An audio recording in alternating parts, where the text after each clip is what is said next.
Hey, everybody. I am intrigued by this next guest, the CEO at Nightscope, building self driving autonomous security robots. Bill, how are you? I'm good. Thanks for having us. Good to see you. Well, thanks for being here. And I've been following you guys for some time with great interest. Maybe introduce yourself and, of course, Nightscope and your amazing mission. Sure. My name is William Santana Lee. I am the chairman and CEO of Nightscope. We trade on NASDAQ under the ticker symbol KSCP. By way of background, long time ago in a galaxy far, far away, I used to be an automotive executive in Detroit. Huge fascination with autonomy and self-driving capabilities. Not necessarily in agreement with the path to commercialize it, where everyone else kind of spend a lot of time trying to do the most difficult thing first, and frankly, over a decade, have failed.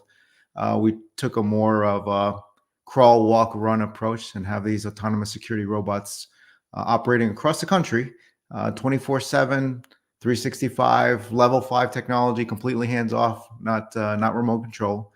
And we have this crazy, slightly grandiose long-term mission to see if we can make the United States of America the safest country in the world by providing our officers and guards really smart eyes, ears, and their voice on the ground in multiple locations at the same time.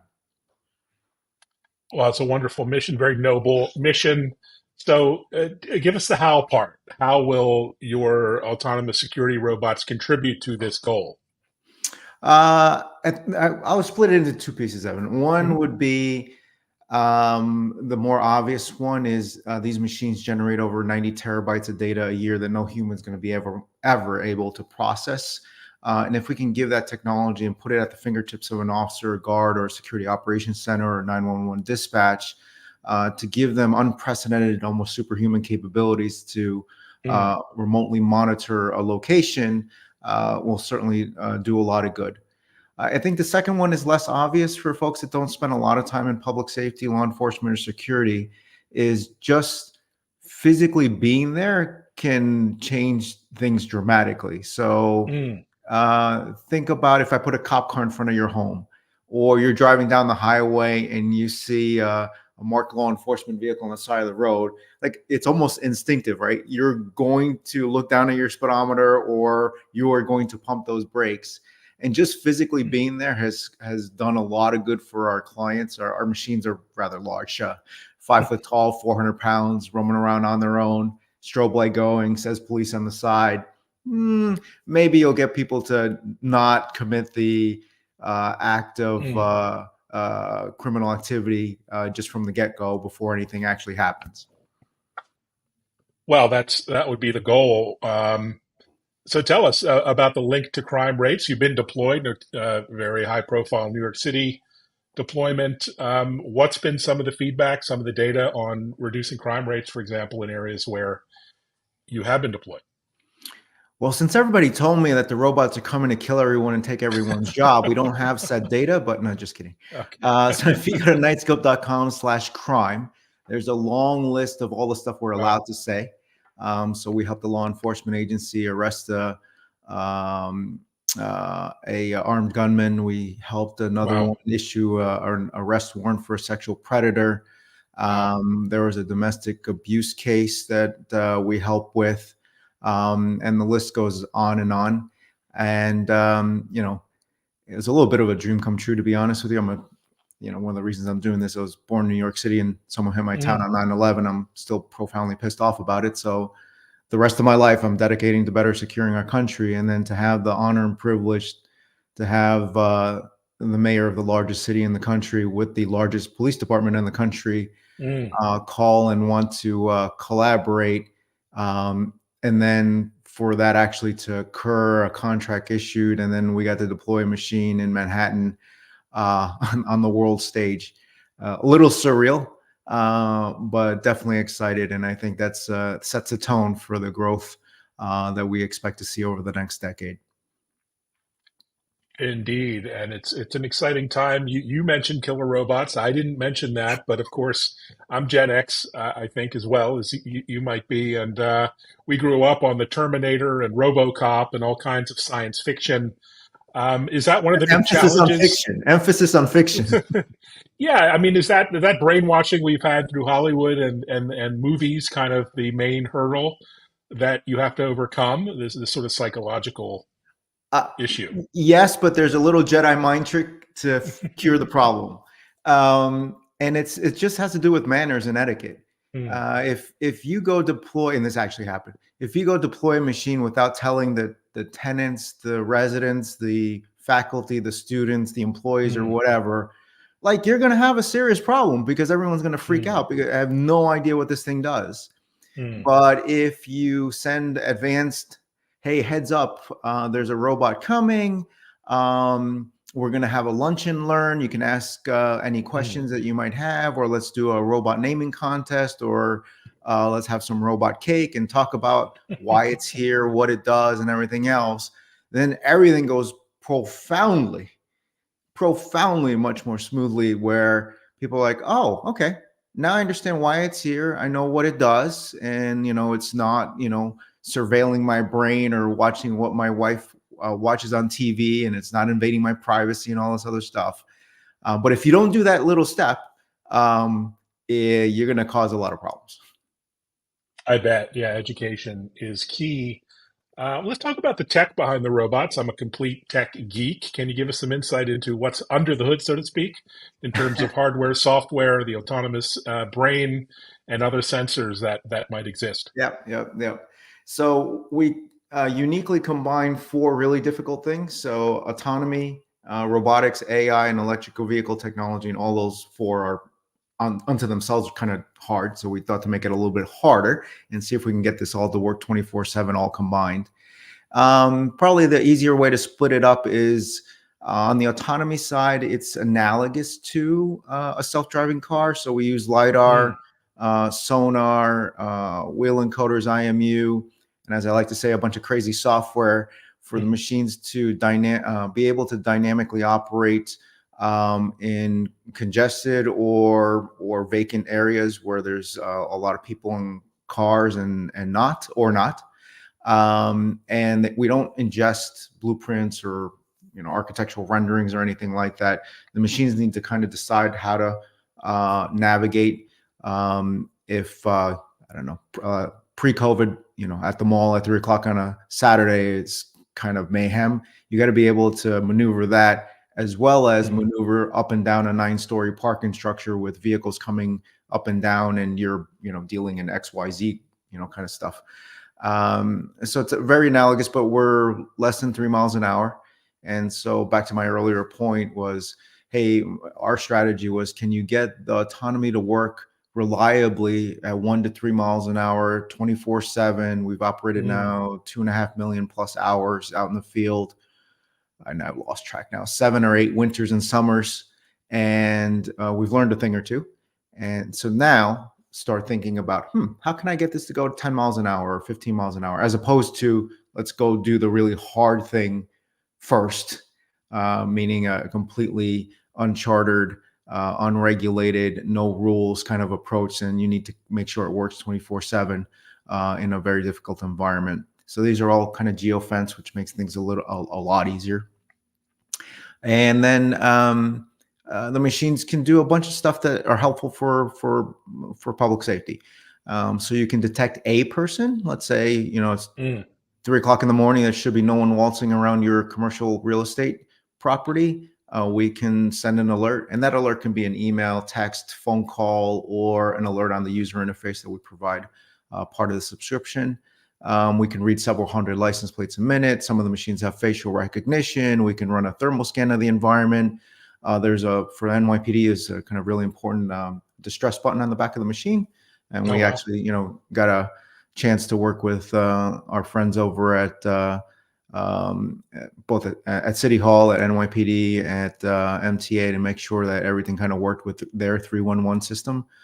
So you get a live human if you've Mm, got information or a non-urgent item that needs to get handled. And so that's just the beginning, Evan. And the whole idea long term is we want to put 1 million machines in network to give the wow. 2.5 million officers and guards, unprecedented capabilities, as I mentioned, running 24/7. And I want these machines to be able to see, feel, hear, smell, and speak. Wow. And if you've got a million machines out in the field that can do that and give the officers and guards the appropriate tools for them to do their jobs, we shouldn't have a violent crime occurring every 26 seconds and a property crime every 4 seconds, right? That's not acceptable levels of lack of public safety in our communities. I would tend to agree. I'm not sure who wouldn't agree with that. And talk about. Oh, I'll tell you Uh, I'll tell you who doesn't agree. okay, okay, do tell. Go on NASDAQ and look at the 6.9 million shares shorted against the company. Oh, Like, wow. if you're shorting any company that's in the national security interest of the United States of America, including any aerospace, defense, or public safety or law Mm. enforcement company, like, you need to make better life choices. I guess I'm old, and the obvious is not so obvious anymore. But that's interesting. Now, talk about form factors. You have the RTD2-esque version. I guess for trade right, you couldn't actually make him R2D2. That would be probably trade right a copy infringement or something. But Oh, but do our you have? Evan, our clients come up with all kinds of crazy names that I bet. are highly inspired by lots of parts of Hollywood. I bet. And what about other form factors? Modalities, drones, or walking. You have the notorious dog-like Yep. robots. What other form factors are you exploring, maybe now or in the future, that you could talk about? So the fundamental kind of simple first principles view is, well, criminals and terrorists can be anywhere. If you Mm, want to achieve the mission, Nightscope needs to be everywhere. And in order to be everywhere, you're going to have it's likely dozens of form factors to be able to properly secure the underpass of a bridge is very different than securing, I don't know, a movie theater, is very different than securing the interior perimeter of a federal courthouse mm, or a school, right? And so we need to that's kind of the growth strategy, if you like, across the x-axis would be multiple form factors, and the y-axis is need to be able to see, feel, hear, smell, and speak. And mhm. we want to fill that massive matrix with a ton of capabilities to comprise those million machines that we intend to put into the field. Oh, fantastic. And there's an emerging capability that you recently talked about, gunshot detection. As we're speaking, there's another school shooting unfolding, sadly, live in Austin. And it's every day. It's really too much to bear. Tell us about the technology behind gunshot detection, how it's being implemented on your platform, and what role that could play for safety. I tell you, Evan, it makes me furious, right? It's like Mm, all societies become numb that this is okay. mm, It is not okay. The founders of the country didn't expect us to build a society where going to work, going to school, or going to a movie theater literally came with the risk of being shot and killed.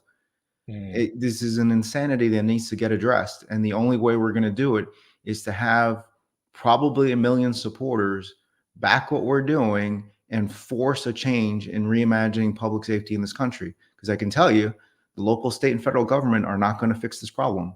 You know why? It's not structurally set up to do so. The country's over 200 years old. As I often say, we're on a 46th president. No one's fixed this problem.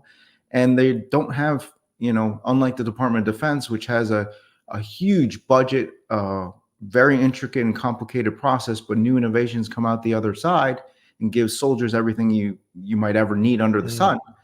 As I've been saying for a decade, the Department of Homeland Security and Department of Justice have no federal jurisdiction over the 19,000 law enforcement agencies and 8,000 private security firms, and there's no one in charge. There's no real innovation process, and then we're wondering why this is broken.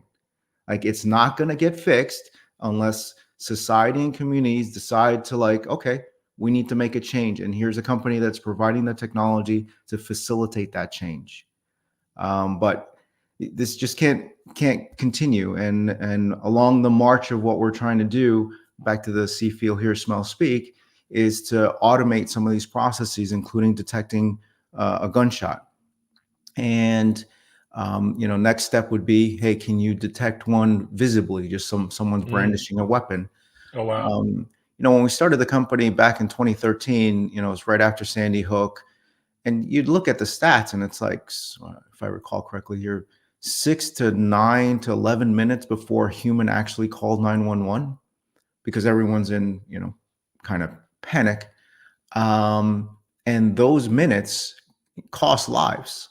Mm, And what we should be doing is having the technical capability. There's no reason it can't be done. There's not like some technological blockade or something to be able to listen for these anomalies, these acoustic anomalies, and likely for us or the machines to be calling 911 and saving those minutes and seconds. And then also be able to provide law enforcement with some situational awareness before they show up. Like right now, if a phone call happens, like you're just suggested is going on right now, so law enforcement knows what they got a phone call, there's a shooting, and they maybe have an address and a timestamp. That's it. No idea what's going on there right now. Know how many perpetrators, where the suspects are right now, what level they're on, indoor, outdoor. No idea. Just going to go in mm, blind. There is technically no reason that should be going on. We have the technology to be able to give first responders a lot better understanding of what they're walking into before they get there. And, why is this not happening? Well, we built the technology, but then, a lot of cases, budgets aren't set up to accommodate for this stuff. Everybody's like, well, Nightscope should be in schools. Okay, great. Well, we are in a few of them, mm, but like we as a country can't even properly pay our teachers. A lot of mm. schools are suffering just to get the supplies. Exactly where are they getting the few hundred thousand, a few $1 million required to properly secure the facility? One more time. Right. Right. So this is a long slog and a long fight, but I think now that we've dedicated more than a decade to this mission, people now realize like, okay, they're not playing around. They're pretty serious about this, and they're making progress, right? Um, so it's a hard pill to swallow, Evan. I don't accept the status quo. Well, I'm glad you don't. Otherwise, you might not be here. And talk about the global landscape. When I go overseas to a Dubai or Frankfurt or Singapore, I mean, I see all this advanced technology. You probably have customers there as well. Is that part of your expansion? Is to go globally with the tech? No, no. Not yet. This gets some folks really frustrated or invigorated. Okay. So our mission is to secure the U.S. Okay. 95% of startups fail, and Mm, part of the problem is the CEO is not willing to politely say no. mm, And I've worked on 4 continents. I know what it takes to actually do that. And it looks really good on a PowerPoint presentation, but to go execute it mm, is massive amount of difficulty. And so what I've said publicly and privately is, okay, once we've secured the US, we're operating in all 50 states. We've got nothing else to do. We've got $500 million cash on hand and we're bored out of our minds. Yes, we can go look at Argentina and go look at Singapore that keeps calling, or parts of Europe and Asia and etc. But until then, answer is no. Well, focus is always a good thing. Um, Talk about the landscape of robot. Do you have much competition? I mean, you seem to have this category to yourself. Is that because it's really, really hard to do in terms of AI and software and hardware and everything else, or is it early, still early? Oh, a bunch of answers, Evan. So I think the overriding one is we would be highly arrogant and or naive to think that Nightscope by itself is going to help secure the U.S. So we Hmm. applaud any and all folks, in a garage or publicly traded that, or in between, that are trying to improve public safety in the U.S. So just full stop there. I think second, you alluded to it. A lot of folks have tried this and have failed miserably, Hmm. including some major corporations, Hmm. and no one's been able to execute. And it's the combination of difficulty, Evan. It's actually the difficulty of autonomous security robots, and then just autonomous self-driving vehicles or anything like that. So, I often get criticized like, "Oh, Nightscope's revenue is too low." And it's like, well, did you read like the Bloomberg analysis? Like $100 billion has been invested in self-driving stuff, like 200 companies working on it, and their collective revenue is close to zero, if not zero. Mm. And you're going to criticize my team, who, I think 2 years ago we did about maybe 3.4 million in top line revenue. Last year we did 5.6 million. Mhm. This year we're in a $13 million run rate. And the 200 dudes behind me didn't deliver anything. Like, okay, I'll accept that. I would love it to be growing even faster and higher, but we need to kind of understand the technical difficulties of getting this to work. It's really easy to do in a laboratory or do a demo or prototype. Good luck out there in the field 24/7 with a client down your throat, in the rain, in the fog, dealing with some crazy humans. Like, everyone's always worried about the robots. I'm like, yeah, well, the humans that we meet along the way, kind of worry more about the humans. Exactly. That's a funny insight. And what's next? Are you going to be like the Apple iPhone of robots? So every year you'll have a better, faster, cheaper product, or what can we expect from you over the short, medium term? I think people think I'm kidding, but I literally have probably 2+ decades worth of workload in my head of stuff that we need to go do. That little chart that I mentioned, like every form factor, and I need these things to see, feel, smell, hear, speak, Mm. the whole thing. Like, that's a lot of work. I mean, it's technically doable, which is what gets me excited, because there's not like, oh, I don't know how we would add WMD threat detection capability for chemical, bio, radiation, nuclear, explosive, Oh, et wow. cetera, right? I don't know how we would possibly detect a weapon. I don't know how we would detect someone screaming. That's not truthful. It's people caching time. Kind of Mm. everything that we've got planned um, is executable. We just need the time and the resources to do it. So it's not some pipe dream kind of business plan. I think what you should expect from Nightscope over the coming years is obviously improvements in product and capabilities. Second, we're it's kind of odd to say, but we're kind of a learning organization. And what I mean by that is no one in the history of mankind has ever done this before. Oh. We got analysts on Wall Street. It's like, yeah, you should give us guidance for the next 3-5 quarters ahead. And I'm like, um, no one's ever done this before. So you want me with the pass the red face test that we know exactly how to predict everything that's going to happen? I mean, directionally, pretty confident we'll continue to grow in double digits. We're targeting to get to profitability in the next cross fingers here 4 quarters. It's going to be a challenge, but I think the team's up for the challenge.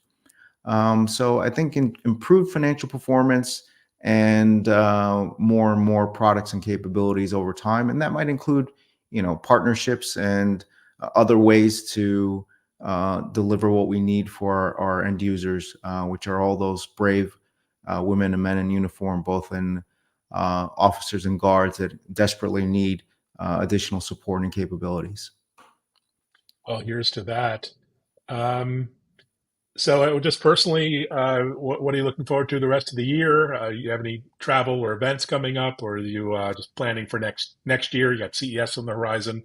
Imagine lots of things happening next year. There's an assumption in there that there is personal. Okay, Yeah, somewhere. so as I've said this before, and so my wife thinks I'm possessed. So basically, it's Nightscope 24/7. There is, I do need to sleep, and it is the one time between Christmas and New Year's that I can actually just attempt to unplug. I won't say unplug, but I usually look forward to that because I never get a chance to do that throughout the rest of the year. And for me, I'm kind of excited that in terms of trade shows and CES and that sort of thing, we have our own mobile trade show. If you haven't Oh, checked it wow. out, the Nightscope pod. It's if you go to nightscope.com/roadshow, we've got this crazy, I call it the robot aquarium, that we've been trucking Wow. around the country, and we've done over 100 stops now. And part of it, I Wow. mean, is back to what we were talking about before, which was how do you get society to accept or understand this technology? You need to let them touch and feel and see and get their Hmm. questions answered, etc. And so we got this pod built, and is done exceptionally well to get people to interact. And that could be law enforcement agencies, it could be city councils and mayors, chief security officers. Oh, we really want to buy a bunch of these, but we need our entire C suite to take a look. Okay, well, why don't we drop the pod in front of your doorstep and you can have at it? And everyone thought I was nuts a couple of years ago when I thought this up. I'm like, yeah, we need to actually, you know, be at their beck and call. And I never thought it'd work out this well, to be frank. But that is something to look forward to. I can't wait to check it out when it's in the New England area somewhere. And I see a lot of musical equipment behind you. Is that how you unplug or plug in? Kind of get away from it all? This looks like a garage band there. Yeah, usually what happens is someone from the media asks me like a really difficult question, so now I just turn it up to 11, and it all gets taken care of. No, I used to play. I'm trying to play a little bit more, a little rusty, but old school 1980s metalhead. So I love it. Fantastic. Well, thanks so much for sharing your vision and your enthusiasm here. Much appreciated. And thanks everyone for watching. Reach out to Nightscope, go on the website, check out the road trip, and yeah, go to Bill. if you want a quick overview of Nightscope and all the crazy cool things we're doing, go to nightscope.com/rise, RISC, and you can learn about the rise of the robots. And as I often say, don't forget long Nightscope and short the criminals. Thanks for having us, Evan. Okay. Thanks for being here. Your enthusiasm is amazing. Thanks so much. Thanks Take everyone.